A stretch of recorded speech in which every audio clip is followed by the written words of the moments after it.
আজকে কি হয়েছে চাচা? এদিকে আসো একের একটা মাল পাইছি চাচা। মাল তো কে ফেলে? মাল তো পাইছি একের মাল, তুমি পাইলে এবার ভরপুর পূর্ণতা পাওয়া যাবে।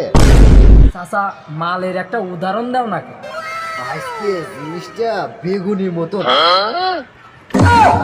বেগুন যে খাওয়াইলো, বেগুনের কথা মুহূর্তে নাম পেয়েছে। চাচা কি কইলে? আজকে তোমার ওই চাষি জানো বেগুন দিয়ে আর গাঙের বুড়ি মাঝি এত স্বাদের তরকারি রান্না করছে না, বেগুনের কথা মুহূর্তে নাম পেয়েছে না। চাচা ওই সব কথা বাদ দিন তো, আগে আসল কথা কন। আমার তো আর তোমার সইতেছে না। ভাইস্তে তুমি যেভাবে চাতে চাও আমি ওইভাবেই তোমার দেখছি নেয়াটা, ঠিক আছে? তুমি রাজি থাকলেই পাকা বস্তা করে পারি। তুমি চলো তো দেখে আসো। আরে খুলিয়ে দেখো, তুমি চলো।